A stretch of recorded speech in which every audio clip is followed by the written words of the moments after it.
Okay. Good morning, welcome. First, just a few logistical things. Just please be comfortable, be relaxed. If you want to get up and walk around or stretch or use the bathroom or get some tea, feel free any old time. Especially, feel free to use the bathroom whenever you need to, and that way we can avoid congestion. We'll take a bunch of breaks, and that way the breaks will be a little less annoying to those of us who are stuck in a chair. I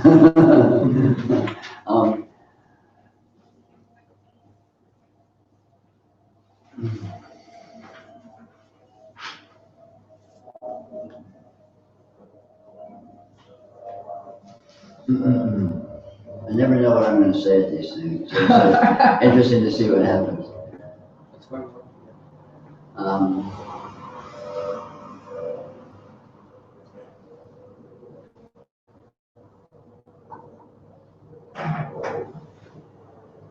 Our situation is very interesting because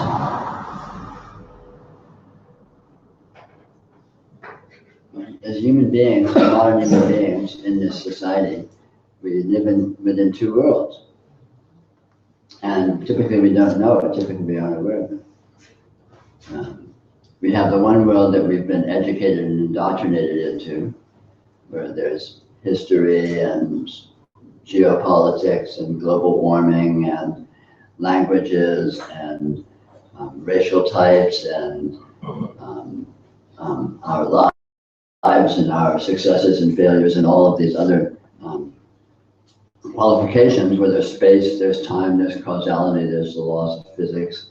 Basically, in short, the whole immense conceptual structure of consensus human reality, which we're all effortlessly more or less expert in because we've been indoctrinated and immersed in this all of our lives, of course. Please let me know if I'm not speaking loud enough. I don't know what the acoustics are like.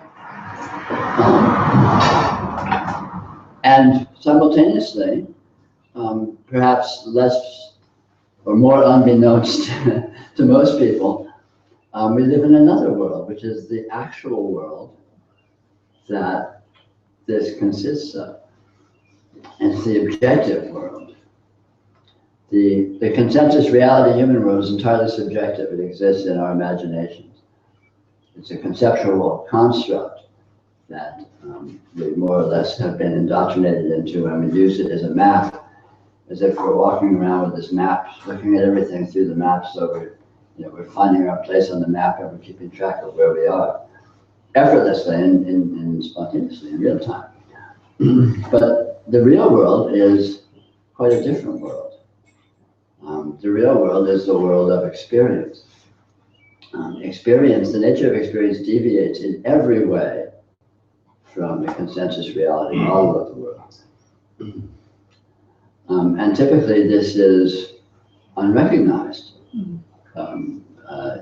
statistically, let's say, simply because the information that is the case is not generally out there. And if it is out there, it's not out there in a very clear and coherent manner. Can I just ask one quick thing? No, you say objective? No, I'm going to talk for a while and then we'll have all sorts of discussion. Okay.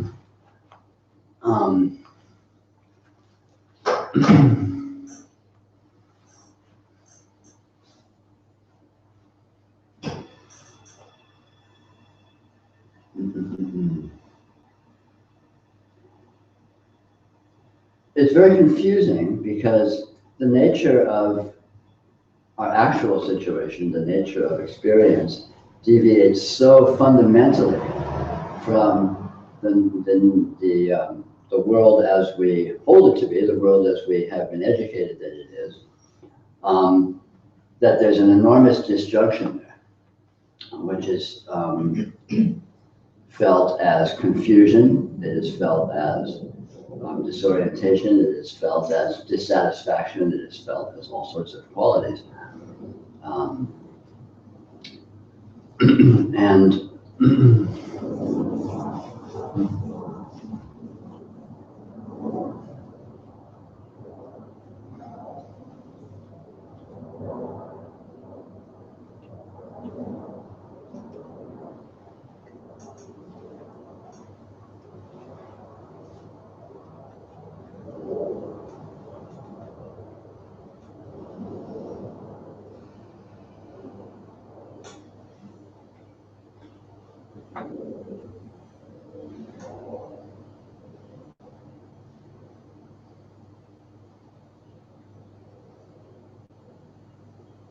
See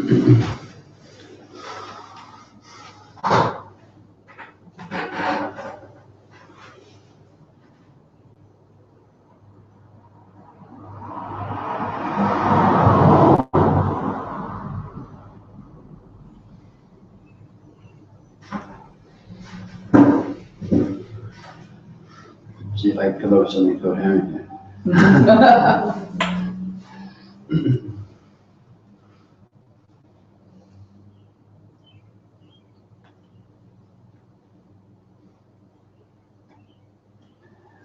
We're all very familiar with the consensus reality model of the world. So what qualities does the actual world, what qualities does the objective condition, the actual condition have, consist of? These qualities are very peculiar. First of all, it has the quality of actuality, or you can sum it up experientially, less abstractly, as presence. This is present. That it is present is completely obvious, intuitive, and self-verifying. And yet, when you go try and pin down exactly what this presence is, all of a sudden it becomes rather strange and elusive, which illustrates the second and primary quality. I mean, calling it second is completely arbitrary. Illustrates another primary quality of this actuality is that it is unresolvable. Even though it is completely actual, even though it is completely specific, it is in every way unresolvable. You cannot, it presents as obviously a plethora of conditions, a plethora of experiential qualities. And yet when you go looking for any of these qualities, you cannot pin them down precisely. And qualities are very slippery. They morph continuously into variations on themselves. And one way to put it is when you go looking into anything, rather than converging on an essential central nature, on the contrary, what you find, you experientially diverges and keeps splitting off and keeps splitting off and keeps splitting off. With the result, if you go looking for anything to try and pin down what it is, you end up essentially with nothing, which is a very strange condition.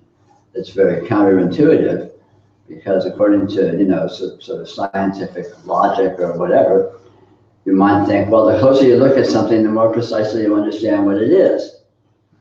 And in a way, that's true. The closer you look at this, the more precisely you understand what it is.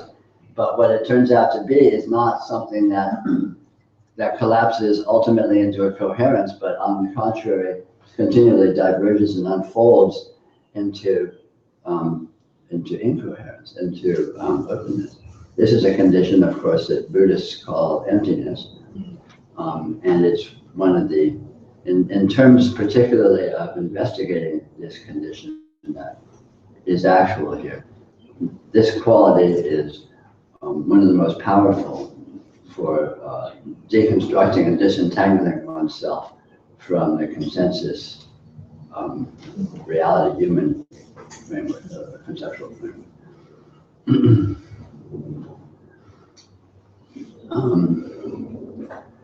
Another quality that this actuality has is instantaneousness.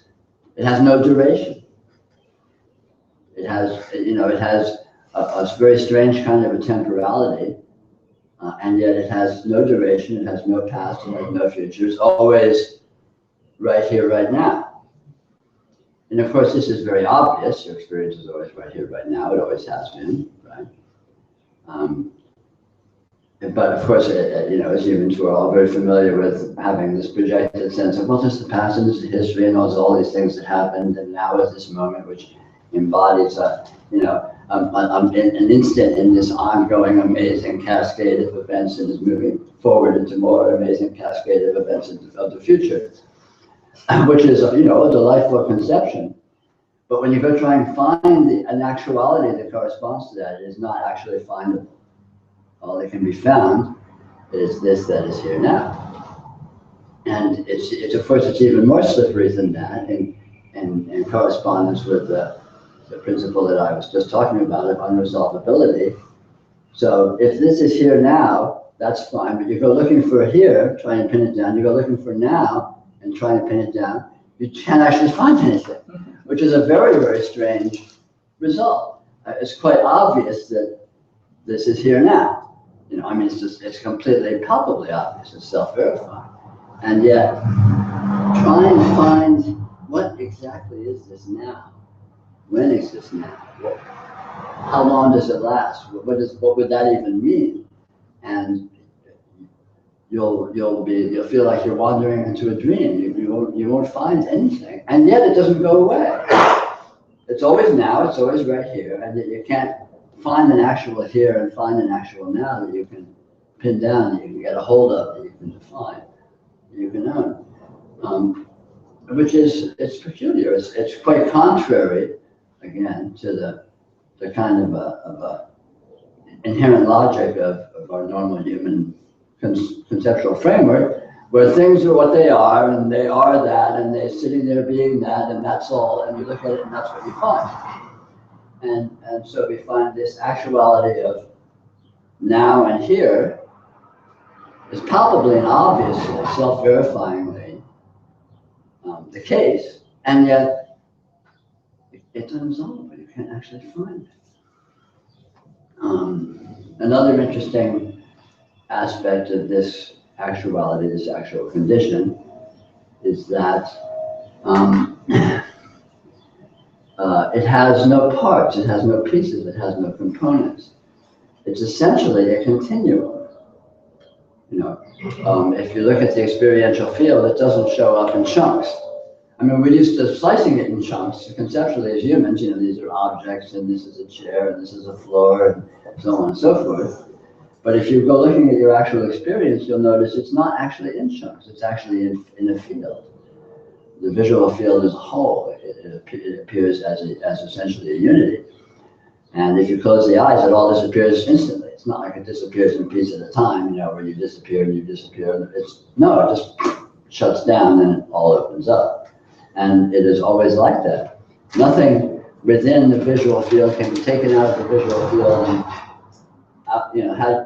it still exists as something over here outside the visual field. It only exists within the context of the field. And this is just talking in terms of the visual field, but of course, in terms of sensory experience, there's the other sense fields, as well as various other experiential modes that we don't classify as sense fields. Again, since we don't classify them, we can't really talk about it because we don't have words for it. But experience is palpably very subtle and varied and presents as all sorts of textual qualities and so on that are clearly not falling readily within the classification of the sense field and so on and so forth.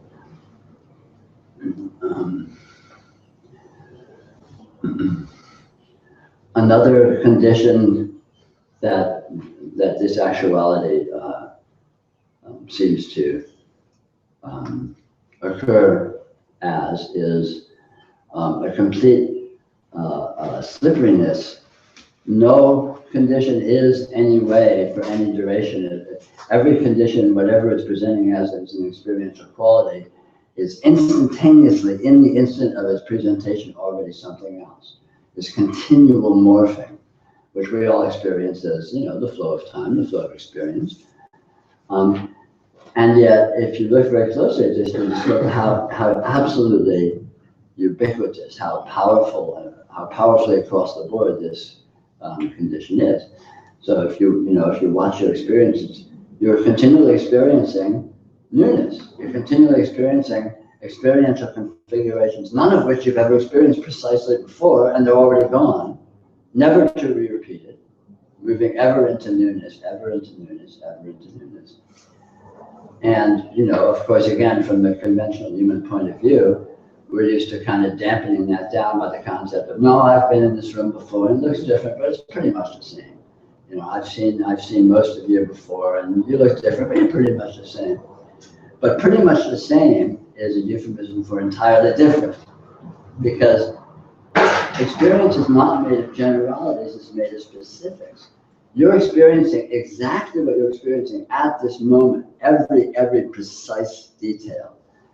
You're not experiencing generalities of, well, they're pretty much the same room.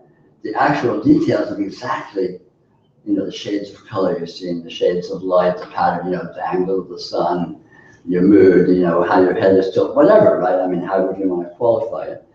If you look very closely at the specifics of your experience, you've never experienced anything that you're experiencing right now. And again, I'm tending to sort of talk about the visual field here, just for convenience, but this applies across the board.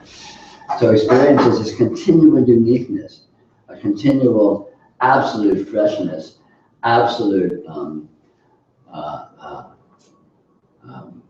uniqueness that you've never experienced before, you'll never experience it again, and it's already gone. I mean, this is part of the strangeness, the weirdness of the present moment. It has no duration. So experientially, whatever qualities you're experiencing now, in the experiencing, they're already something else. I mean, you can't wrap your head around that. It makes absolutely no sense. And yet, if you look closely, you'll notice that this is in fact the case. Which is, it's very strange. It's a very strange notion. So we live in this actuality that is continually slipping away, replaced by an actuality that's continually slipping away. It's almost like a cartoon where, the cartoon character is walking along and the ground's appearing and disappearing as they're walking, kind of thing. Or, well, a dream, we're all very familiar with dreams. Dreaming is a kind of a nice quality of experience because it's a quality of experience that we can look at from outside. Within a dream, it can seem to be very palpable and very actual and very concrete, perhaps. And yet, you wake up and you look back on a dream, you see it was a dream. There was nothing there. There was no one there. There were no beings there. There were no circumstances there. There was not even any space and time there. And yet, it appeared as if there was. It appeared as if I was there. It appeared as if I had a body, perhaps, and was running around doing things or whatever was going on. And yet none of that was actual. And yet it looked like it was. It looked like it had duration. It had no duration. It looks like it may have had a self-generating backstory, and there was nothing to come. It's all sort of bootstrapped up out of nothing into a seeming coherence and a seeming consistency, but it's nothing there. And strangely enough, at least from the consensus reality viewpoint, if you look very closely at waking experience, it's exactly the same.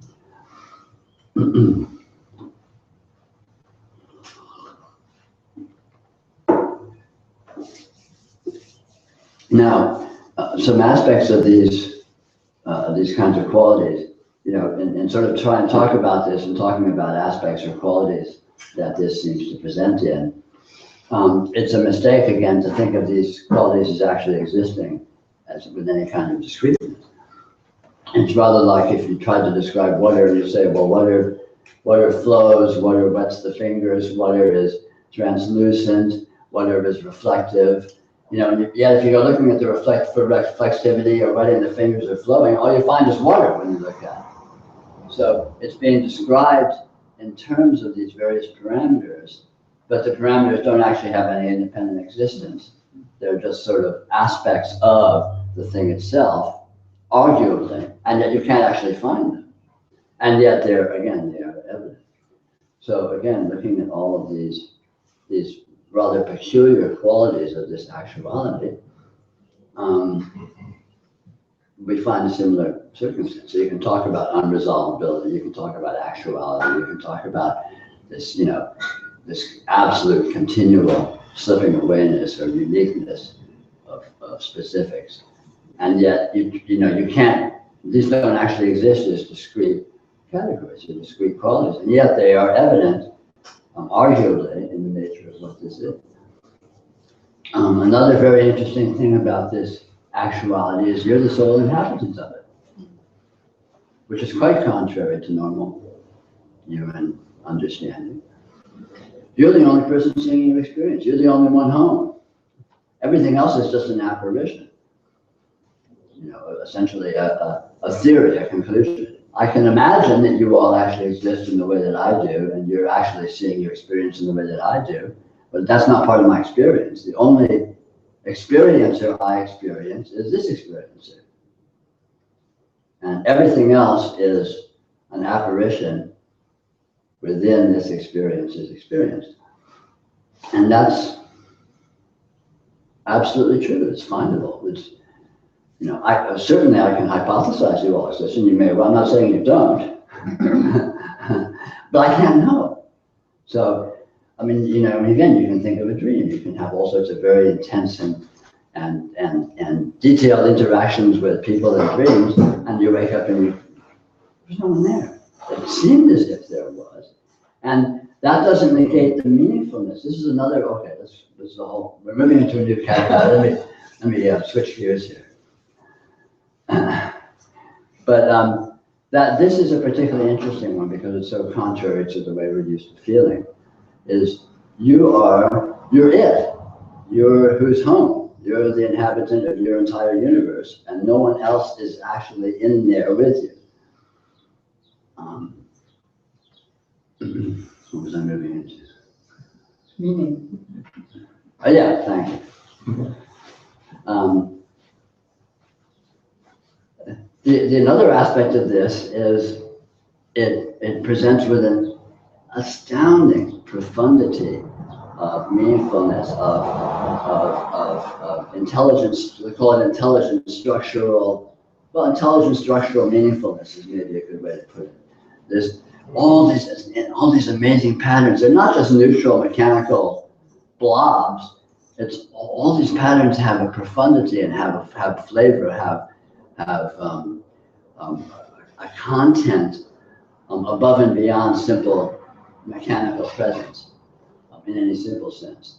You know, you can have really meaningful interactions with, like, think of a dream. When you wake up and you know there's no one there, you can have really profoundly meaningful interactions with people or situations in dreams, right? And the meaningfulness isn't negated by the fact that there's no one there, because the meaningfulness is being enacted virtually, you might say, by the patterns and the development of the patterns that seem to present themselves with an experience. And so this meaningfulness is general, is actual, it's findable. You can find it anywhere you look.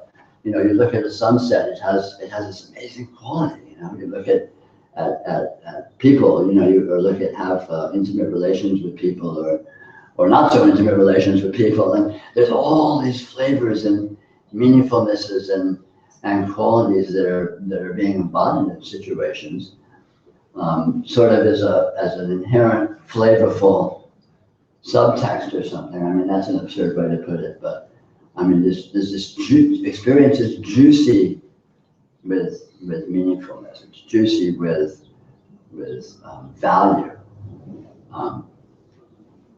and this is actual. And that, in spite of the fact that you're the only one there, as in a dream. A dream can be really meaningful and juicy and profound, and you wake up and there was no one there but me. So it's in the nature of this to be that. It's in the nature of this to show up like that and to work like that. Let's see what some other qualities.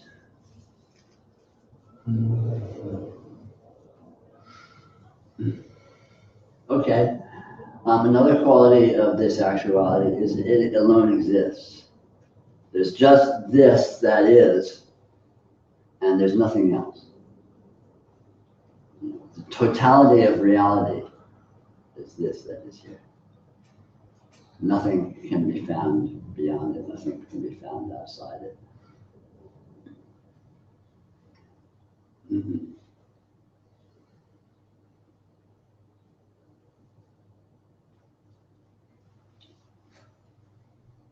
So, well, anyway, we'll probably stumble on a few other qualities we can argue into existence in the course of the day.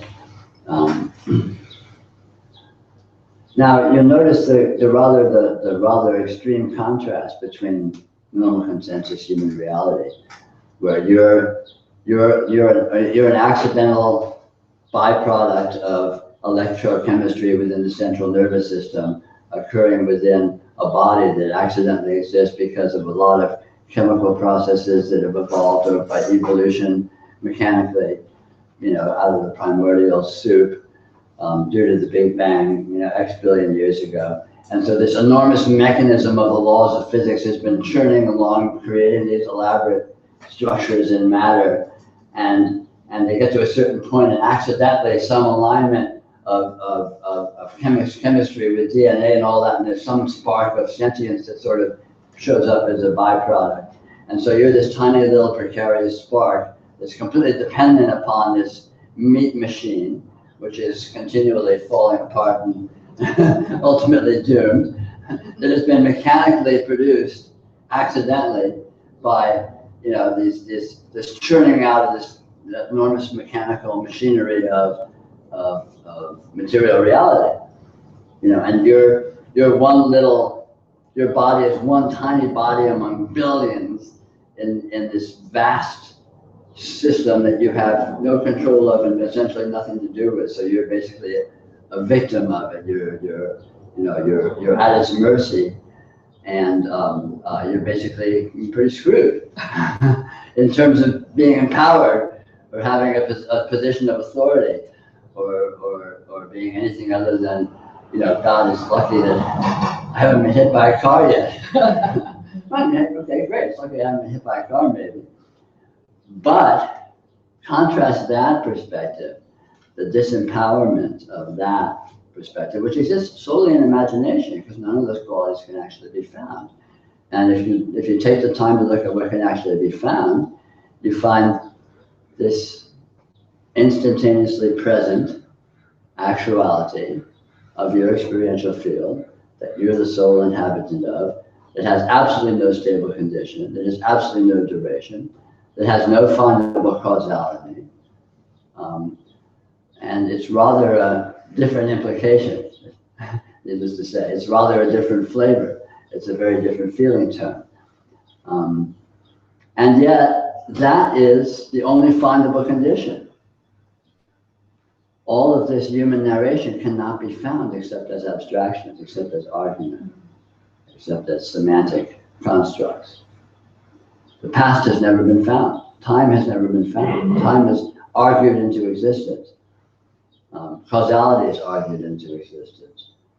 Objectivity is argued into existence. Okay, here's another thing. It's another quality. We didn't really talk about that.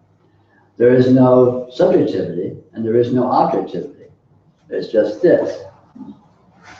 And of course, we're very used to polarizing this as consisting of subjectivity and objectivity. Well, there's all of this qualities appearing as objects, and then there's some subject that's seeing it all. But if you look closely, you'll discover none of that is findable. That's argued into existence by an implicit logic, largely the structure of language with subjects and nouns and verbs, subjects and objects and sentences. But if you look at the actual condition, you just find a continuum. You just find this, that is here. You don't find any observer. You don't find any observed, or you could say you find nothing but observed. And so again, the sort of knee-jerk reaction of, oh no, there's an objective world and there's me, and the objective world is not me, and not me. When you look, you just find this, that is here, and it includes all of that. It includes all of those, arguable components, and none of those components are actually findable. You don't find an object, you don't find a subject, you just find this experiential field. So the presence of the experiential field, without objectivity, without subjectivity, is simply, palpably obvious. I don't remember how we got here. That's good. Now, another aspect of this is it is completely, let me throw a few ideas at this, which may sound different, but they're actually the same thing. It's completely miraculous, it's completely confusing, it's completely incoherent, it's completely structureless, because if you look at what this is, you know, your intelligence, we have this powerful intelligence, can instantaneously generate all sorts of rationale about structure and context and all of that. But if you look at what's actually here, it's a mystery. How did I get here? What is this stuff here? What's it doing here? What am I doing here? You know, and I can remember, oh no, this is the talk I'm supposed to be talking. I'm supposed to come up with something coherent, blah, blah, blah, right? And yet if I look at the actuality, it's just, it's a big question mark. Always has been. I mean, you know, when you're first born, your first second in the non-uterine world is what? It's a big question mark. It's wow, what the fuck is all of this? What's going on here? You know, and that question has never been answered. You know, we're over the course of years, we're given all sorts of information that pretends to be answers to that question, and it interlocks with other information that pretends to be part of that structure of that answer. But it's all bootstrapped up out of assertion. It's all bootstrapped up out of argument. And when you go looking at the raw actuality of the experiential field, which of course is what you had when you were 1 second old, and it's what you have right now,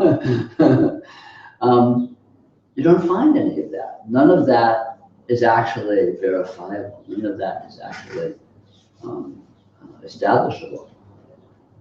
Because of this very slippery nature of this actuality that happens to obtain. Now, paradoxically, of course, we're all very, very familiar with this. We all know this very intimately. We've never experienced, we're all experts on instantaneity. We're all experts on the fact that conditions are continually slipping away and have no persistence. We're all experts on the fact that there's not really any past and not really any future. And it's astounding that in the face of that obviousness, we can still so powerfully hold the consensus reality human worldview, which is so contrary to that actuality. You know, it's really peculiar. Which is, we're getting a little ahead of ourselves, but this gets into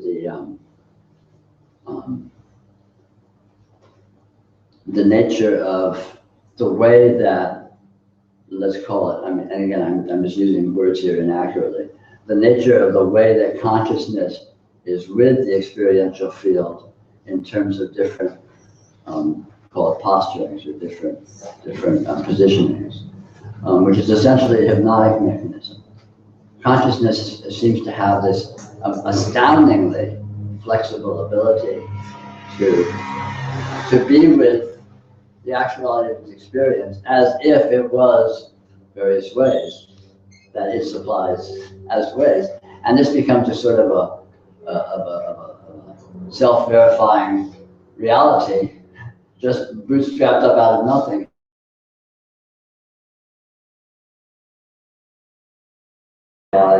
Perspective is held as an actuality. Because of course it's not argument, it's a felt sense, you know. You feel like, no, I'm in this body. You feel like, no, I'm in this world, and the world has time, and the world is objective. You know, there's a sort of a palpable sense of that, which is basically created by hypnosis, because these are essentially abstractions, but they become experientially concrete through essentially the power of suggestion. Mm. You know, we're all victims of brainwashing, pure and simple. Which is the bad news, but it's also the good news, because this brainwashing, because this hypnotic mechanism exists, it's possible to exploit it to renegotiate the terms of your engagement with your experience. It's possible to exploit it to be with your experience in relatively novel ways, relative to your, say, your normal default mode, your normal default orientation. And in this context, you discover firsthand, you discover experientially how arbitrary it all is, how easy it is, and how palpable it is to be with experience in drastically different orientations than the consensus reality one. At which point, or let's say gradually over time, in the course of experiments like this, the seemingly palpable, locked-in orientation towards your habitual default mode, you can loosen up, you get a little shaky, and you'll be able to engage more fully in your birthright of your actual nature of the Lord of all you survey, of the sole inhabitant of your universe, all of which is you, all of which is for you to enjoy, and from which there is no, oh, that's another quality, rather delightful quality. What this is not dependent on what it looks like. That's really kind of, if you look at it, that's a very powerful fact. So, in other words, you can't be hurt by anything that actually appears, nor can you gain by anything that happens to appear. But that's not a problem because you're everything anyway. So what's there to gain?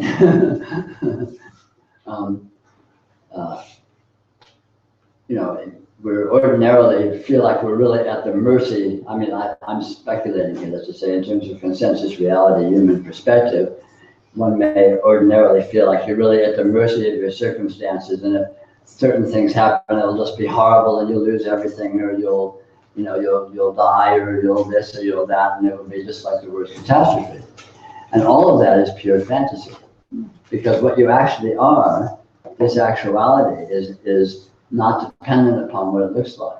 Rather, like a TV is not dependent upon the program that's showing on the screen. So you can show bombs exploding on the screen and the TV doesn't blow up. You can show fires on the screen and the TV doesn't burn up, or on a movie set. Or you can dream. You can dream about fires and bombs and nothing is burned and nothing blows up. And the fires and bombs that you see in the waking world, where do they go when you go to sleep? They may as well never have happened, right? They're just not there. They're not in that dimension. And so this is rather, again, a nice aspect of this nature that you get to more explicitly enjoy and participate in as you begin to sort of recalibrate your orientation to this, to what it actually is, away from what you may be in the habit of erroneously holding it to be.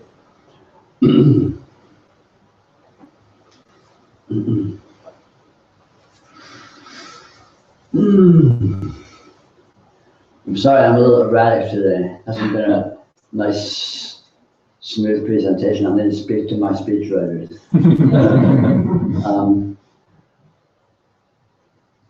Why don't we take a 5-minute break and just walk around and go to the bathroom or get a tea or something, and then we can have some discussion if you like. In general, but before we do that, let me say that in general, this stuff is great fun and it's very interesting, and it's wonderful just on that level to participate with as fun stuff to play around with. It's fun ideas to play around with, but if you explore. If you take the time to really to make it your own, to bring up your personal take on the subtleties and the aspects of this in the course of the next couple of days in discussion, you may find that it's much more powerful and palpable in terms of being potentially transformative in your own orientation to things. So you're more than welcome to just take it as a spectator and enjoy it, and it's wonderful on that level. But the more you feel inclined to make it your own by saying, yeah, but what about such and such? What about from your own experience, rather than having these sort of out there as these wonderful notions that you say, yeah, that's true, that looks great, yeah, that's wonderful. But what about this? What about that? Because of course the devil's in the details. So when you get down to the ramifications and implications within your own experience and the subtleties of, well, that's all cool, but what about, blank? What about, when I cut myself and it hurts? Whatever, right? Obviously you'll supply your own caveats. So I recommend, if you're really interested in having this stuff whammy you as much as possible, to engage in discussion over the course of the next few days. Anyway, why don't we take a 5-minute break now and stretch and whirl, and then we'll see what happens.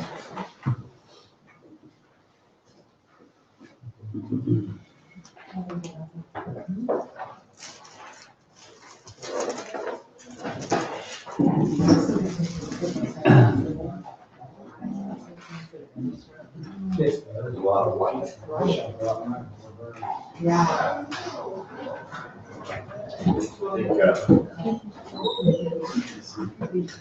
Try some of these things, Joe. Yeah. That's it. That's really all I came from. So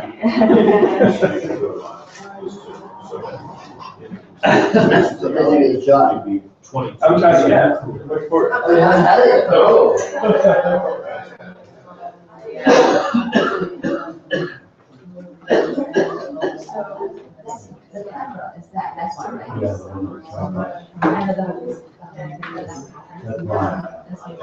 Right, and it's and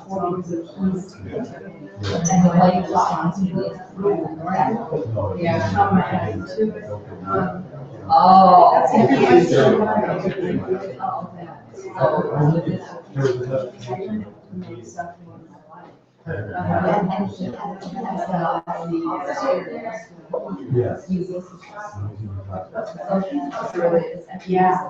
Yeah, like it's like it's okay.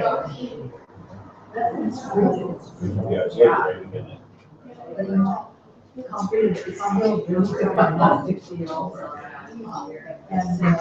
I used to have,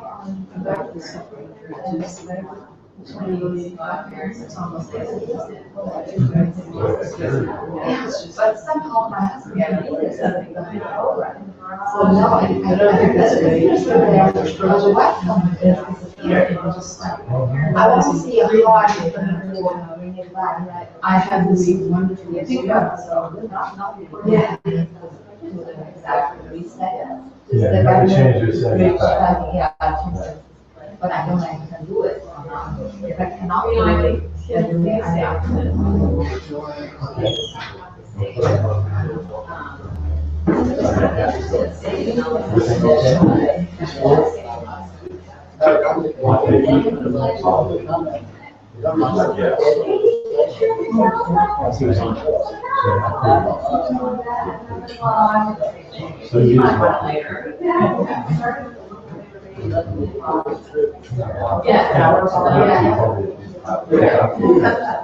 I see something, so I see something.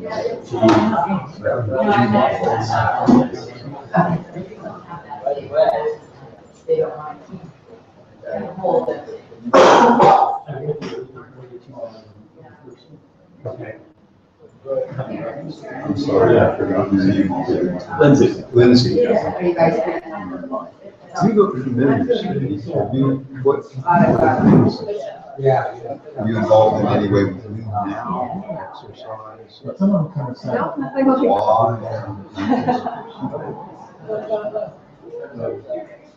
Arts. Does a lot of arts stuff. What sort of art stuff you do? I work for a sculptor and I've been involved in a few exhibitions and installations and.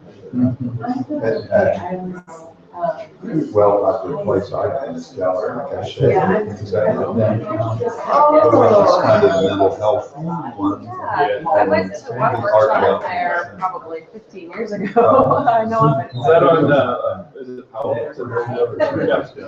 I still listen to it in this room, like, okay.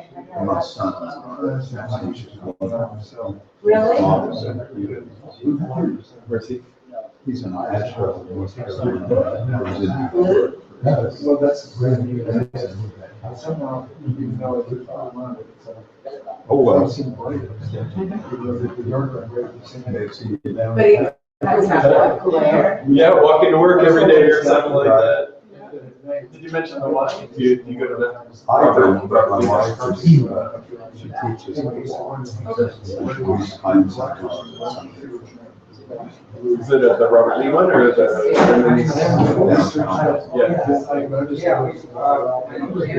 Yeah. My sister. Do my ears see me? You're not from Vancouver or? No, I'm not. Are you American? Okay.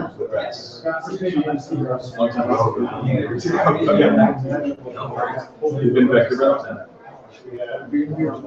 Yeah. Oh, yes.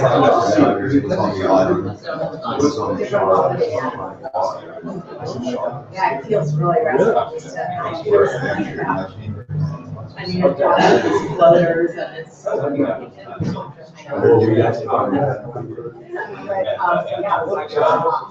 My family moved around a bit. A lot of it was Victoria and Gulf Islands, most of the time in Alberta. Yeah.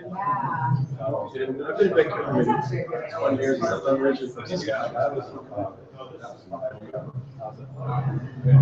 Everybody who has any time to dream of Saskatchewan, this is the matter whether you go to Ontario or BC.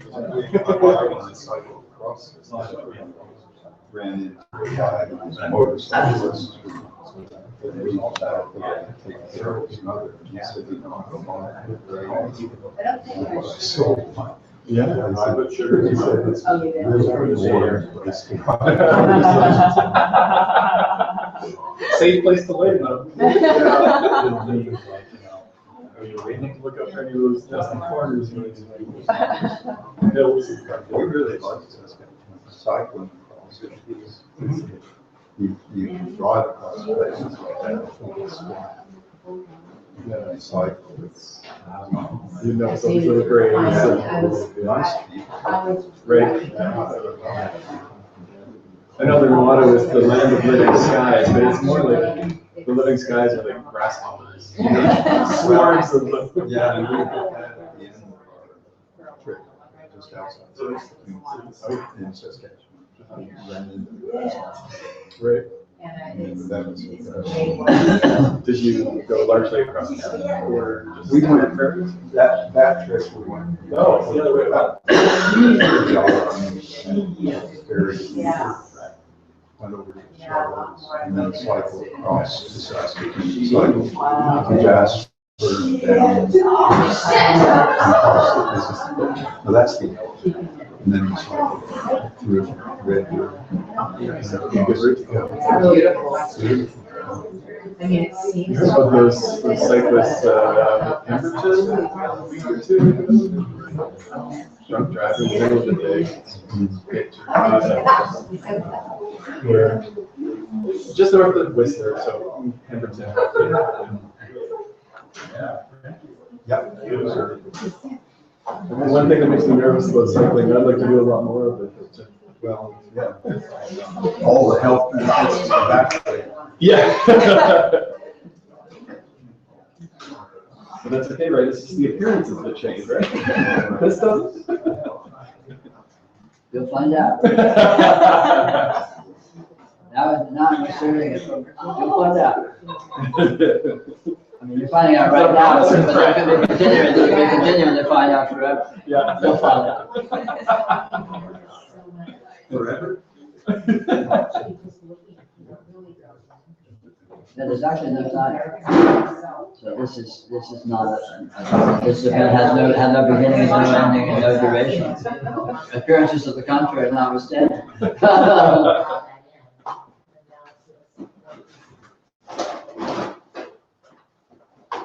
That sounds like a problem of always being late, then.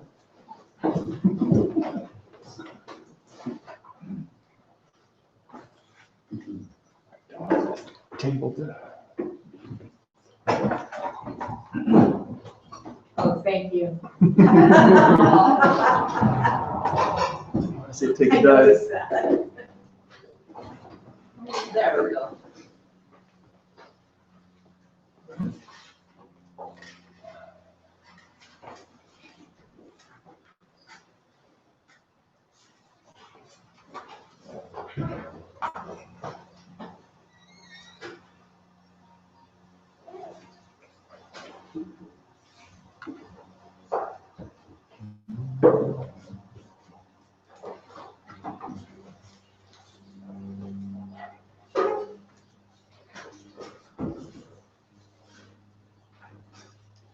We can resume. People will, who are not seating, will do so as they choose. So is there any aspect of what we've been talking about, what I've been talking about, that provokes any sort of a response or questioning or reaction from you? And if so, what? And we can play with that. Yeah. Something that stands out for me is unresolvability. I find in doing investigations, explorations of this, there's this expectation or hope that somehow this is going to resolve, collapse into something I can get my hands on, or just maybe a release of tension. And I feel like that itself colors the exploration. So, any thoughts on that or advice? Well, yeah, I mean, this is the ever-present fantasy. I mean, this is the very essence of torment. Is the hope of result, the hope of resolution, the hope of achievement, the hope of finding. And of course, experience is never that. Experience is always almost that, and then all of a sudden it's something else. Nothing is ever actually achieved. I mean, it's not that nothing is achieved, but its achievements aren't what we expect. Achievements aren't final, they aren't resolutions. They're just this continual, the question mark is never answered. It's this continual open-endedness. You might say a continual imbalance. The nature of what this is never balanced. It's a continual sort of a disequilibrium in a certain sense, perhaps.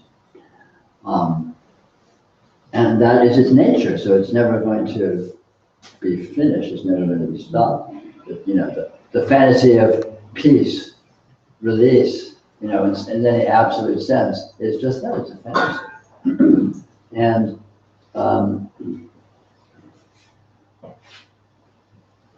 And yet, the fantasy of tension is a fantasy too, because it's not even actually an intention. When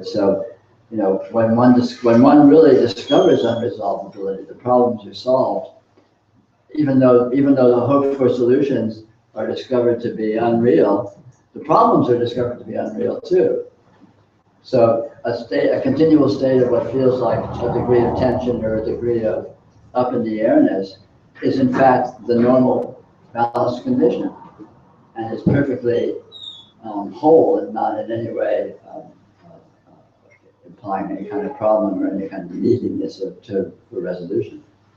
So we have a fantasy of conditions that need resolution, and we have a fantasy of resolutions, and both of those are spin-doctored into existence based upon non-recognition of unresolvability.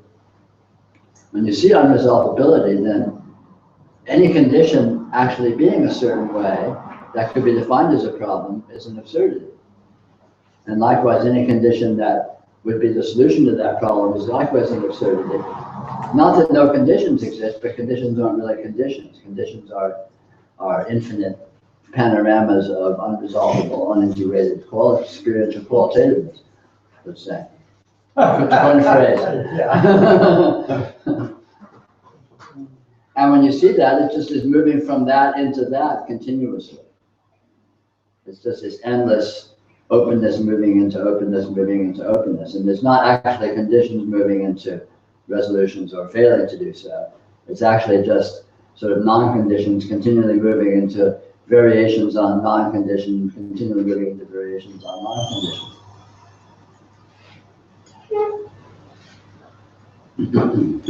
Experiencing that seems pretty overwhelming. Yeah. Sitting in the middle of that is both fun and, oh my God. Yeah, well this raises a very interesting point. A lot of people look at this stuff, and particularly when they begin to see aspects of it, they go, oh, whoa, this is amazing, and at the same time kind of terrifying or threatening or something like that. But the important thing to understand is that's only by contrast with the way you're used to holding it. It isn't that in itself. And as one becomes acclimated to it, it's those aspects of unsettledness or threateningness or whatever diminish because the degree of contrast is growing. It just becomes the nature of normalcy, and so it's just the way it is, and it's weird by contrast with thinking it's other than the way it is. So the real weirdness is in the imagined normalcy we're used to, not in the actual normalcy that we've always been in. But again, experientially, in terms of, I call this a yoga, this process of investigation. Experientially, in terms of this yoga, the middle phases of it can be very upsetting. Can be, let's say, turbulent. Is a good way to put it. Because again, you sort of have your foot in two worlds. You're sort of in your habituated, familiar way of relating to your experience, and you're beginning to explore this new way of relating to experience, which is in so many ways so fundamentally other than that. And yet, it's not like you get to just go gracefully from one to another smoothly. Typically, more commonly, it's a long, drawn out, almost a schizophrenic kind of thing where you're in two worlds simultaneously that essentially have nothing to do with each other and pretend to be the same world, which, needless to say, can be, disorienting and present as degrees of problematic or so on and so forth. And this is very typical, of course. So I'm noticing it's pretty weird that it seems strange. Actually, it's getting pretty familiar that there's really no difference between what's perceived and the perceiver. Right. That it's, this becomes, you can look at one or you can look at the other. This becomes self-evident. They're both kind of spin-doctored into existence. That there is a perceiver and that there is a perceived, it becomes more and more threadbare. After a while, they just become these empty words, and it's like, what does that refer to? You try to find a perceiver without a perceived, and try to find a perceived without a perceiver, and they just don't exist. So those entities, those conditions are unfindable. What's always found is this union of actuality, which always presents with degrees of objectivity as experiential qualities, and always presents as an apparent, perceiving or experiencing or what have you. And yet, you go looking for the experiencing, and that can't be found. Again, it's so weird because you go looking for any of their components, and they self-destruct just under the observation, because no, it's not really like that. Everything I've been saying about the way this is like is actually a fabrication, because what it's actually like cannot be said. But to get there, it can be perhaps expedient to substitute a few of these approximations as sort of intermediary steps to sort of get your foot in the door of playing with this. But when you get more and more into this condition itself, all of these qualifications just evaporate. It's just this. There's only one thing, so there's only one word, and it's neither a noun nor a verb, but both a noun, both and a verb, and none of the above. And it's this actuality.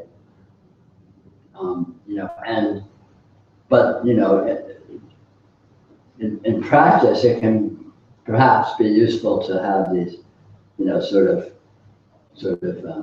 tricks of extricating yourself, intermediary stages of extricating yourself from your normal perspective into this weirdness.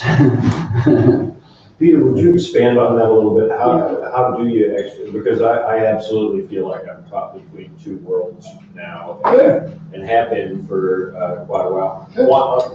All the time wanting it to collapse down to something that I can put a label on, stick in my pocket. How do you extricate yourself back into the weirdness? I mean, that's one of the things that I've been trying.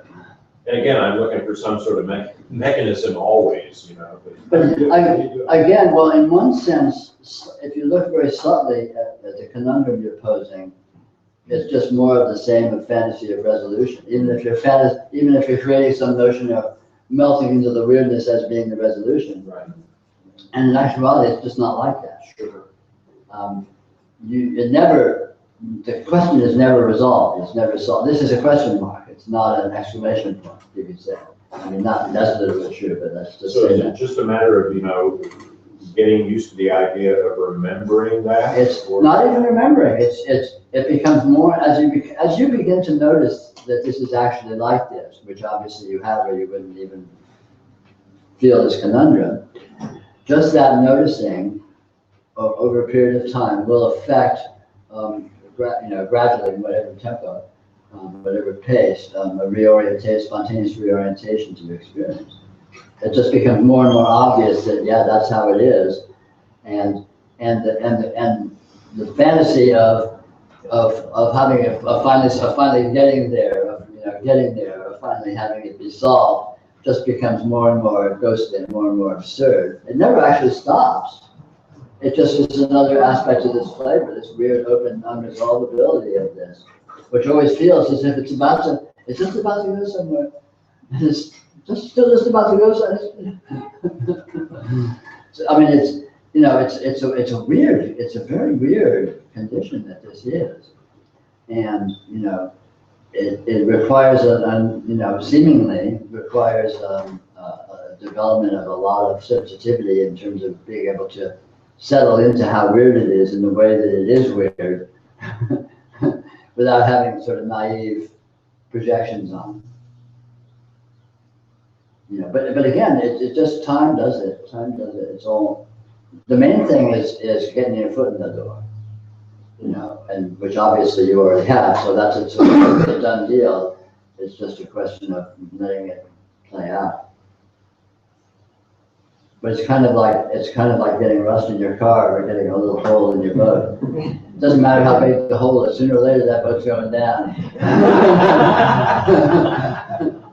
So once you get your foot in the door, that's what it's like, You don't need to worry too much about process because it's like you've been infected.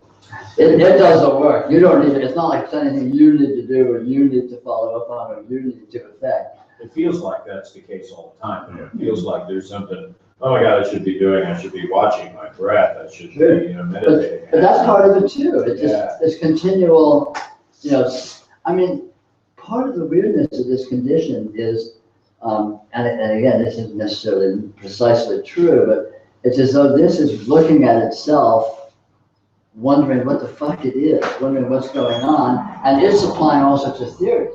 I mean, all these theories that we are used to supplying about this, you're not doing it. It's been doing it all along. So it's the one that's been generating all of this, this insatiable desire to get a handle on what it is. This is looking at itself saying, what am I? What's happening here? And it's, it seems, it presents as though it's perhaps a maturing process where initially it has these very naive, oh, I get it, I'm a this, or I'm a that. And, again, it lives with trying to be a this or a that for a while. And after a while, the dissonance sets in. It's like, well, it's not really quite working like that, is it? Something else is going on. And eventually it gets forced into adopting more mature, more sophisticated attempts at seeing what it is. And of course, we experience that as our attempts to see what we are and what's going on here. But you are it. There is no you. You as you are a myth. You are this. This is you. And so, of course, everything that's happening is actually its doing in its process. Yeah, so even to decide that, this is going to all come together out of some sense of practice, that's an egoic myth too. Completely. Yeah. It's more fantasy of achievement, fantasy of resolution. So what do? Do you just ditch all that and? No, you do what you do. Party on. Whatever. Or judiciously do your practice. But in my experience, the most efficient way to be with this is loosely, playfully, and beyond structure. So in other words, let yourself break your own rules. It's the most efficient way to be with this. Try to be procedural or structural with it is perhaps the least efficient way to do it. Because it is not procedural or structural, even as it is doing everything that looks like procedures and structures. But it's doing it actually sort of, the spirit in which it's doing it is much more like playfulness and off-the-cuffness than it is like dutiful process. And so the more you settle into its native mode of spontaneous playfulness, the more you're resonating with what it actually is, and so it kind of synchronizes with itself, catches up with itself or something, maybe. Maybe, yeah. Well, you can't, I mean, you can't escape it. Right. Yeah. Where are you gonna go? Right. Who are you gonna call? So anything you're doing is it Yes. manifesting as it, as it all it can do. Yeah. There's nothing other than the spiritual path. You know, we humans have this enormous pretentiousness, you know, particularly in certain phases where, oh, I'm curious about what this is, and there's all these people wandering around clueless or ignorant. But here I am, I'm heads above, beginning to get above the waters, and I'm looking and seeing what's going on. But that's what life has always been. But it does it at its own inherent level at the time.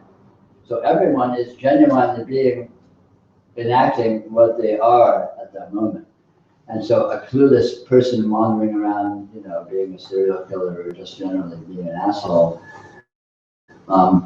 is actually, they are exploring the nature of their reality with the level of maturity that they had available to themselves at the time, depending upon the degree of unfoldment. But the degree of unfoldment spontaneously, seemingly, develops itself. I mean, the process is working, whatever. And at a certain point, it becomes more explicitly obvious, and you find people, you know, doing this kind of stuff and all that, where you're really getting a little more sophisticated, more mature with, wow, it's really interesting stuff going on here, and you can really engage with it more deliberately and more artfully, more intelligently, which is when, you know, arguably the efficiency of the whole thing begins to take off. But again, that's all metaphor. You can't say it's actually like that. But there's nothing but, yeah, you can't get away from it. Like, it's always been this, and it always will be this. It's just, you know, the mode of engagement, the mode of doing that looks the way it looks at the present moment, however it looks for you. And it's even an open question whether it's ever been any different. Whether a really inspired, you know, sophisticated, intelligent, spiritual investigator looking at their experience is actually doing anything different than some clod wandering around in a bar picking a fight is doing. You know, you can't say, because ultimately all bets are off in terms of what this is and what it's doing, if anything, and how it's doing it, if any. So, you know, it's all bravado. Really, I mean, really. So, I have a question about if you could talk about what resistance is. Like, I'm really in my body today because I've got something going on with my ear that's very, Sure. when you said just equilibrium, I was like, yeah. Sure. And so I find myself continually like coming back there and focusing. It's like, but it feels like, I mean, there's what's going on, but there's also my thoughts about what's going on, Right. which feels like a type of resistance. Right. And Okay. ergo suffering. Right. Okay. We're getting into, you're actually raising an issue which is very sophisticated and very subtle, which is that there is no hierarchy of experiential quality. There's no mode of experiencing which is better or worse. You know, experiencing physically is no better or worse than experiencing some transcendental lights or whatever. You know, being lost in thought is no better or worse than, you know, being tuned into the continuum of whatever. So the nature of, let's call it the focus of awareness, is it's continually drifting around, or some might say jerking around, just with wild abandon into all of these apparent perspectives. If if you look attentively at sort of where your attention lights on, just in real time, you'll notice, you're seeing something and you're thinking something, and you're hearing something, and you're thinking something, and you remember something, and you feel something, and I mean, it's dancing around in all of these perspectives. And different perspectives have different kind of implications. You feel the pain in your ear, or you remember something emotional from your family, or you think some intellectual thought of some argument and you're trying to refute, or whatever, and it's just jerking around to all these perspectives. And, again, this the sort of the common sense approach is, well, let me sort this all out and find out what the hierarchy is. What's really going on, and let me downplay the bad stuff and upplay the better stuff. But in actuality, it's all about letting go. It's just about letting go into flow, and the attention, the focus of attention goes wherever the hell it goes, and it never goes anywhere, because of course it's always right here, right now, and it's always in experience. It never becomes anything else, and experience can look like anything. It can look like being neurotic and lost in thought and emotion and memories and fantasies and physical pains and woe is me, or it can look like all sorts of transcendental visions and what. It doesn't matter, because there's actually no difference. This can look like anything, but it never becomes anything other than what it is. And no better or worse. That's what I mean, that's what I'm saying. So you just embrace it. Well, you learn to let go. You learn to let it do what it does, because the idea that you can second guess it, and more importantly, the idea that there's anything to be gained by trying to second guess it, just becomes more and more obviously absurd. And, because as humans, we're very used to, and it's very intuitive to us to have this kind of gamesmanship. There's better and worse. There's freer and less free. There's, more or less power. There's more or less this. There's more or less that. And in actuality, it's just not like that. But to really settle into that can take a certain amount of sort of prolonged settling, because again, we're so heavily and subliminally ingrained to think hierarchically, and reality is not hierarchical. This is here is not hierarchical. It already is its finished state. Whatever it presents as, it is already its finished state. So there's no mode that it can present as that is inferior to any other mode or superior to any other. That's it. So that almost answers another question I've always had, and the idea that it's already happened. Yeah. Sometimes, you just think about something in the future, and I think, well, it's already happened. Yeah. And it's not necessarily literally that it's already happened. And even when it's happening, it's not necessarily literally that it is happening, because it's weirder than that. But in the sense that nothing is to be achieved, there's nothing that has not been done that will be done. It's always exactly this condition, and it never gets any more complete, or for that matter, any less complete. Which again, it's just very contrary to normal human logic and just to our inherent bias, the way we're used to approaching this. So in the context of that, when you really begin to feel that, I mean, what a load off. It's like, okay, this is it. This is it. This is the finish line, And it still is, and it still is, and it always has been. And it can look like anything. It doesn't matter what it looks like. So, in very spiritual traditions, this realization has been described as liberation.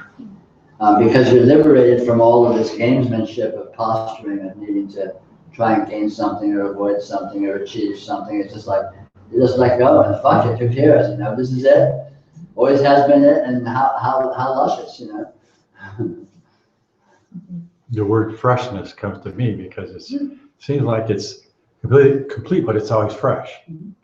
So it's almost like a paradox. Yeah, it's not a completeness that is static or that is stuck. It's eternally new. It's eternally fresh. It's eternally exploring novelty, and yet nothing is being gained in it. I mean, there's no way to wrap your head around it. It's just intrinsically so paradoxical. So I'm coming to a question about consciousness. There's no such thing. Okay, can you just expand that? Because I know that you've written about consciousness. I was lying. So there is no attempting to increase one's conscious awareness. That's all more gamesmanship, it's more ego, more arrogance.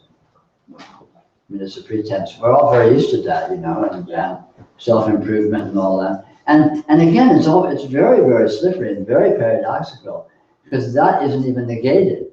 It's not that it's not that, so don't do it. It's that it's not that, so it doesn't matter whether you do it or not. Nothing is negated. Nothing is being canceled. Nothing is being swept off the table. It's totally important. There's no way you need to be. There's no way you need to not be. So if you want to be egoic and arrogant and whatever, which we're all very familiar with being, because it's what we are, right? It's one of our major modes. It's like, who gives a shit? Reality is doing that as you, if it is, let's say. And so what? Nothing's being gained, nothing's being lost, so who cares? So just bear with me here. So the whole notion of becoming more aware of one's manifestations, or becoming more aware of what is unconsciously driving one, blah, blah, blah, blah, blah, is basically irrelevant. Yeah, it's irrelevant, but again, that's not to say, that's not any recommendation against doing that. If you're interested in doing that, and that seems valuable to you, have at it. If you're interested in self-improvement or self-exploration, have at it. And it's not like that something like that won't even happen. That's not like that's not even a viable mode of engagement. But it turns out that that isn't actually that. So whether you think, so you're thinking it's that is the naivety, not whether or not you're doing it. Yeah. So it's kind of like just the flowers along the path, or. Yes. What you said here about extracting oneself, I think all these ideas that I cling to, that I think are true, to me, that's part of the extraction of is seeing through that. So that's what. Yeah, and you don't even need to see through it, because it just isn't that. Again, nothing is negated. Nothing needs to be. You're going along believing things, even back here, where you're not even. I mean, it just, like you said, it's part of this reality construct. Yeah, it is. But the believing things in the reality construct is one of the major modes of this reality, this actuality. This actuality is what's been doing that all along, so no harm, no foul. The point is not to stop doing it. The point is to see what it is. So it's not about stopping believing, it's just seeing that belief is belief. Okay. It's not about stopping analysis, it's just seeing that analysis is analysis. It's not like you need to stop. I mean, it's easy to have that spiritual, misunderstanding. It's, I have to stop thinking, stop my thoughts, stop believing, stop analyzing. No, you don't have to stop anything.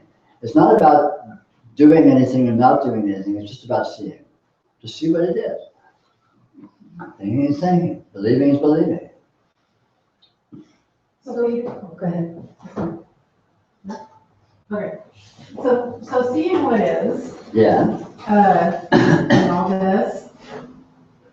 One of my struggle points right now is the, you close your eyes and it disappears. You go to sleep, it's gone. Yeah. You wake up and there it is. You're talking about consensual reality, Mm-hmm.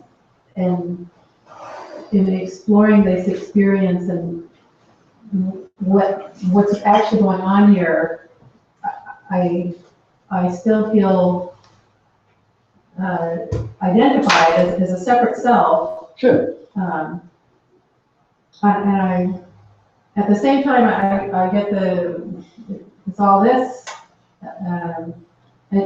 I heard someone talk recently about people in a room of this kind of talk, and here we have 20 individuals, like bags of consciousness experiencing things, right? And well, what if it's one consciousness experience 20 consciousness, or one consciousness experiencing 20 rooms?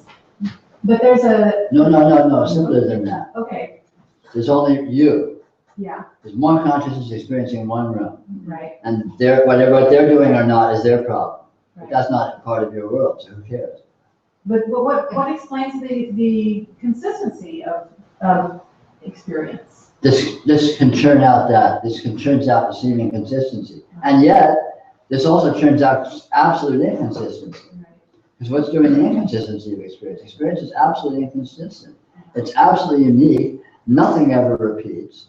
Nothing is actually any particular way for any duration. I mean, that feels an awful lot like inconsistency to me. That feels an awful lot like incoherence.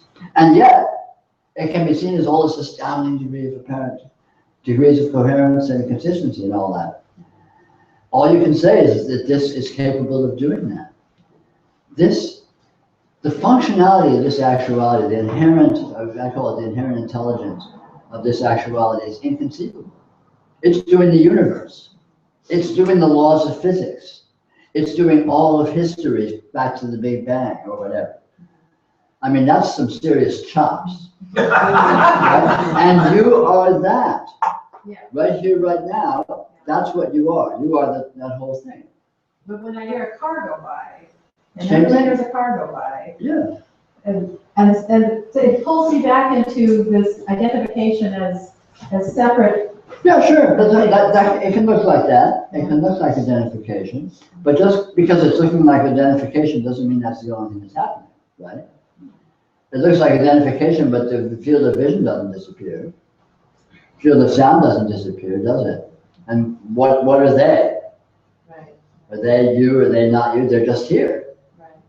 Right? So just because you tend to zap into a degree of localization, it's not an absolute localization. You are actually in your identity. And It's just how it's appearing.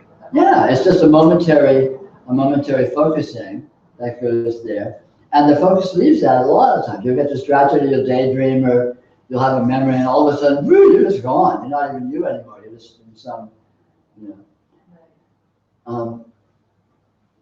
again, it's just a matter of notice experience, notice how it drifts around. Right. Notice how it's continually morphing, and you're noticing this, and you're thinking of that, and you're feeling this, and you're remembering that, and all of a sudden you're locked into this, and then you're somewhere off and running, and then you go to sleep, and it's all just, all bets are off, and you start dreaming, and all it's a whole new scene, right? Whatever. Right. And noticing that we're matching on to these concepts and ideas of this is how the world works. Sure, and that happens, and there's nothing wrong with that. That can happen too. But even when that's happening, that's not all that's happening. Nothing happens outside of its context, and the context is always infinity. So whatever's happening, there's so much more happening simultaneously that is right there. It's not excluded to any degree whatsoever. There's no discontinuity whatsoever between anything you're focused on and everything else. Because it's always the full field is always present, right? And this just becomes more and more noticeable. And again, sometimes you forget it and you get sucked into things. It no matter. You just play with it. There's no rush. You just play with it. But the fact that you're even exploring this means it's already even a done deal. It just has to kind of play itself out. It is cool. It's very cool, I think. I find myself reacting to do what you will or don't do what you will. I feel like that. And what's get into that? rationalization. Like, oh, Right. I'm in Washington. I can go smoke a joint, go to the bar. It doesn't matter. Right. Which I'm actually prone to doing. Sure. Why not? But I have a belief, I guess, that by having a practice, by actively engaging in this exploration, Right. I will make more progress, or I will, Sure. yeah. So there's these two, you can qualify them as these various vectors within you that aren't particularly in harmony with each other. So you have many different motivations and urges that aren't necessarily coherent. Welcome to the club.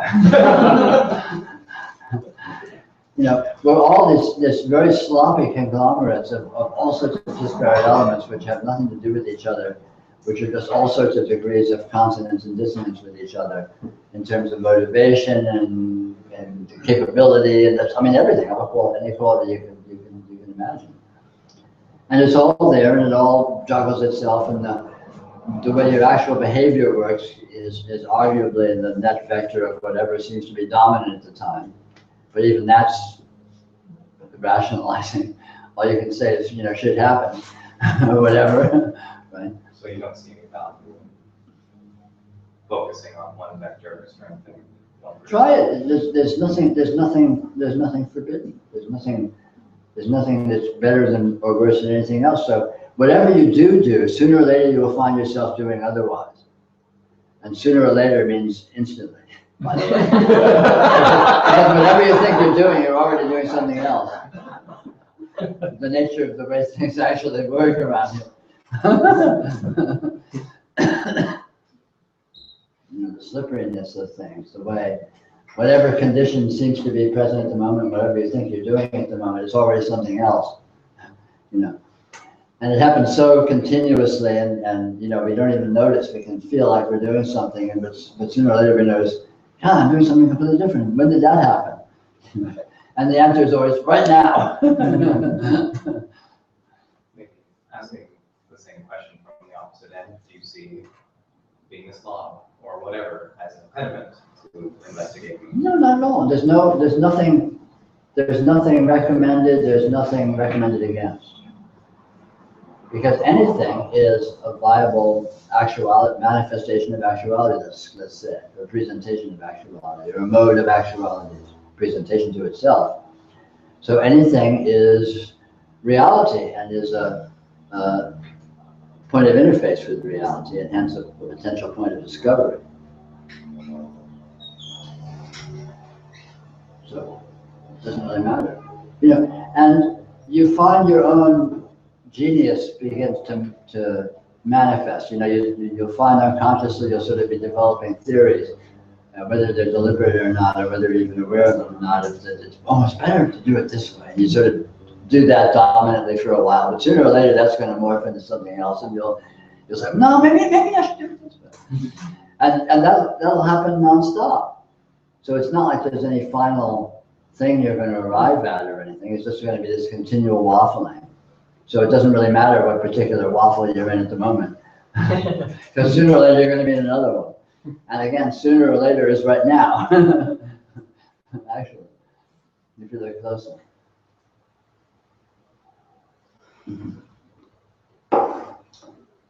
So I'm not even sure how to ask this, but I have a really hard time with the suffering in the world. Sure. And I don't really know how to hold it. Mm-hmm. And you can see it's like right here all the time. Mm-hmm. Sometimes I think just get rid of the media, but then I see somebody homeless and twins. And what I feel like is I just want some relief from it. And at the same time, I know that it's my experience. It is what it is. It's here. But I keep thinking some way to rationalize how to hold it so it's not so painful. Well, let's see. First of all, it's not what you think it is. I mean, not just in a mild sense, but in a radical, fundamental sense. And you can't know what it actually is. You can't know what's going on. Suffering is not a mistake. Pain is not a mistake. Failure is not a mistake. You can't know what it is. But it's one of the aspects of the processes of reality that it manifests as that from time to time, right? And what's up with that? We can hold the stance that, well, that's a bad thing. Reality shouldn't be doing that. God made a mistake. There shouldn't be any suffering. There shouldn't be pain. There shouldn't be failure. There shouldn't be lives, ruined lives. But it says who? You're pretending to know what everything is and the way it should be. And in actuality, you don't know either. You can't know what everything is in a definitive sense, and in the same light, you certainly can't know how things should be. On the other hand, I hear you that your nature is such that these things, it's meaningful to you, it's profound to you that these things are impactful. So there's some aspect of that for you that is part of your process. There's some aspect of the profundity of this and the way it hits you that is part of your process. But again, anything that's like that is a doorway to something more. It's not a final condition. It's not that it's just that and it's an objective solution.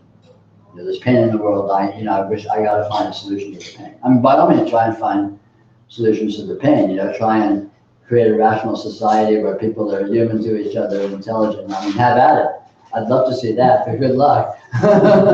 But, you know, for you particularly, obviously this is a meaningful issue.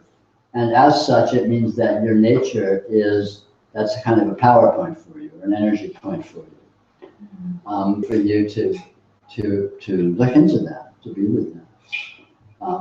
And again, you will, of course, discover that it's more than you used to thinking it's being. Right? It's not, whatever's going on with that, and whatever's going on with that for you is more than you think, is more than you're aware of. And that moreness is available and accessible just by being with it. And it'll happen spontaneously. It's not like you need to do anything. You know, the fact that you're in the process of being with that is evident by the fact that it's you know, it's right there for you. I mean, it's lit up for you. But that very engagement will be, you know, an unfolding for you. So when you say it's not what you think it is, Right. our first statement, could you talk about that a little bit, or maybe you just did? Well, nothing's what you think it is. You can't know what it is. I mean, you can look at suffering and you imagine the people there and you imagine them in their pain and it's horrible that it should be like that and it shouldn't be like that, and we should have a rational society where there's social services and we should have, you know, mental education, you know, mental health support systems, and we should have this and we should have that. All of which is fine. But again, things don't operate on that level. Things don't happen. In reality, the way things actually work, there's no cause and effect. Things are very much weirder than that. Everything happens for an infinite, inconceivable, transcendental reason, if you want.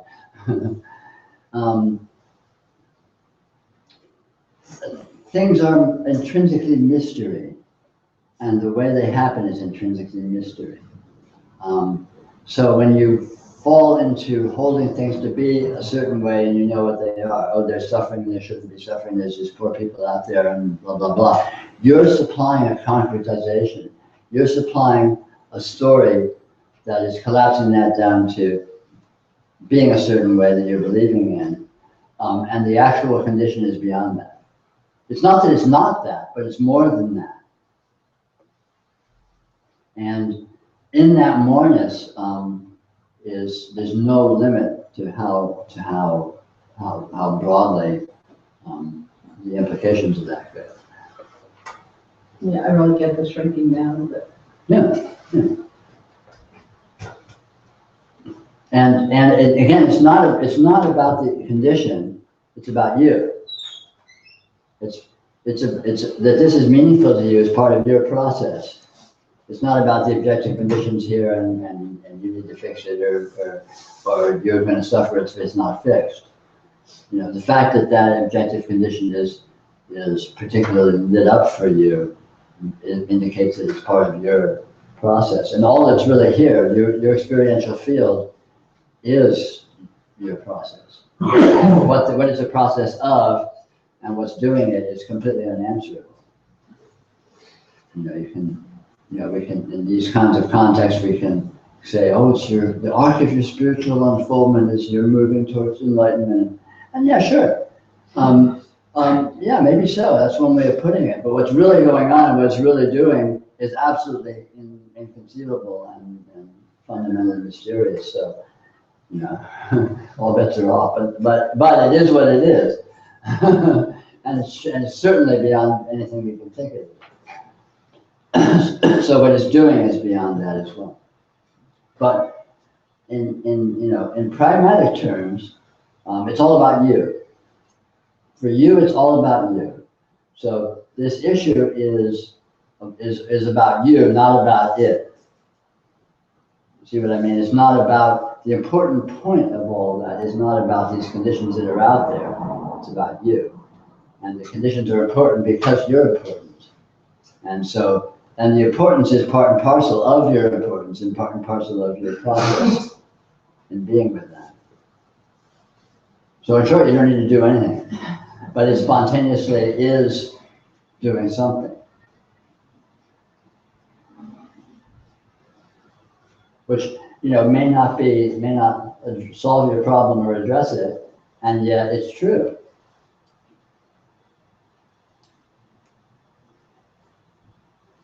I mean, this is one of the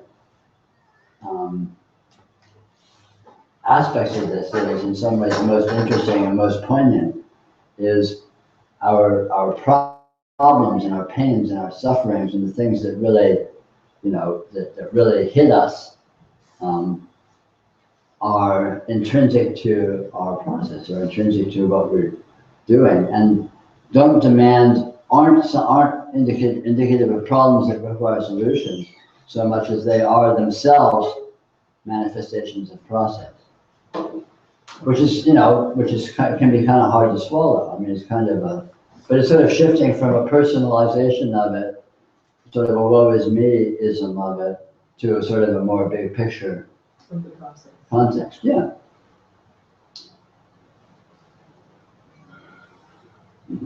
Yeah. Is there seems to be a compulsion towards fruition in what we speak of enlightenment, getting to something, resolving something? Does it make any sense? Is there any fruitions? And it is perfect in its each stage of its development, but if we look towards the natural world, we see things going through a flowering, seeding, growth stage, so that somehow we seem to be attached to our fruition. Yeah, that's a good question. And again, when we're, let's say, with this more naively or less maturely, then we have a simplistic idea of a fruition, a goal that we're working towards and we're going to achieve. But as we become more mature and more wise and more subtle, we begin to notice that discovering that there is no fruition is the fruition. Because we letting go of holding this to be other than it is the fruition. Because that enables or essentially affects integration with this. Not that this isn't already integrated with itself, but then it can recognize its own nature and its own integration with itself by letting go of holding it to be other than it is. I mean, it's all very paradoxical, and the final condition has already always been achieved. There's nothing but, and yet it doesn't recognize itself, so it doesn't appreciate that is the case, and it holds itself to be other than itself, and then there's this constant duality between the way things ought to be, the goals we're searching for, and what we have, and this seems to be a big bifurcation. But the problem isn't that we haven't achieved our goals. The problem is we have unrealistic expectations of what the goals are.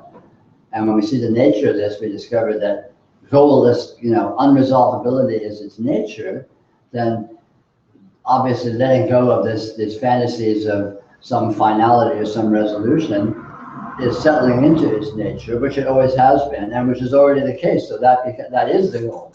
The goal has been achieved, but it's a goal of sort of infinite flow, rather than a goal of getting at some pot of gold at some end of some rainbow that you then get to sit and hold and hug and get a ribbon for or whatever. Although, again, paradoxically, when you get the fruition, the non-fruition fruition of recognizing there is no fruition, you get to enjoy the nature of what this is, which turns out again to be just in terms of the feeling tone of it, just absolutely delightful, because again, you discover you're independent, you discover you're eternal, you discover you're omnipresent, you discover you are everything, you discover there's no separation. I mean, all these things are, it's like, well, isn't that nice? How cool. So in a sense, that is a kind of a fruition, and yet paradoxically, it's just simply letting go of holiness other than that. It's just letting go into what it's, into acknowledging what it's always been. And even what we've always known it's always been, but we're kind of in this weird psychotic internal denial of, through all these weird hypnotic mechanisms.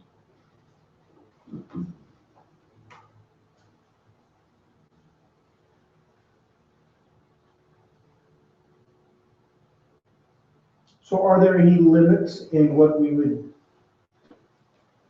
consider this reality? I mean, even fruition is, maybe there's a fruition we were discussing of, gee, it'd be nice to fly, which we perhaps already do in a subtler way, but is there a limitation that, yeah, I can't jump off the top of the building? And Absolutely none that are findable. It's absolutely impossible to say what's possible and what's impossible. And if that sounds like a self-contradiction, there you go. Paradox is what we got. The more one looks at this, the more one finds, one just discovers an omnipresence of paradox. But essentially, no, there's no way to know what limits. This is essentially and intrinsically infinite. The sort of the formulaic way I put it, to sort of condense it down to a formula, is it can look like anything, but it never departs from itself. So it might look like flying, it might look like space travel, it might look like, beam me up Scotty, it might look like interdimensional psychic resonances, it might look like whatever, but it still is just this.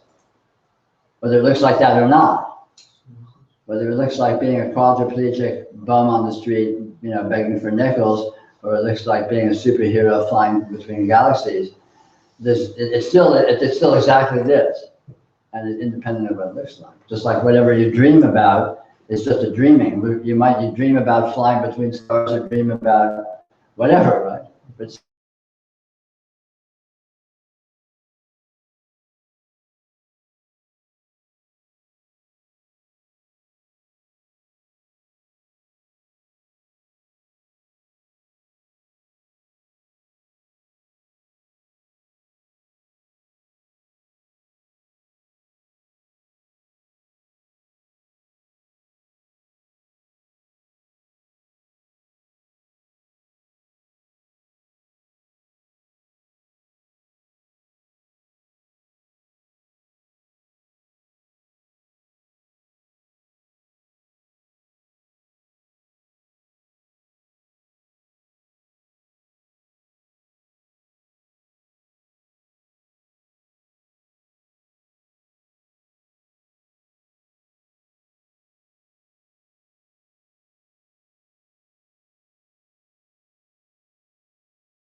to be ways that it isn't, and with extreme, with extreme divergence. But in actuality, we're very familiar with the way that this is. It's all very paradoxical. We don't let ourselves know what this is, but we know very intimately what this is. So if we kind of shift gears and let go just a little bit of the insisting it's a certain way, and go just a little bit towards letting ourselves feel what it actually is, we discover all of these qualities, that I've been trying to hint at today, as they actually are, which are completely indescribable. And this talk wouldn't happen if we had to talk about what it really was.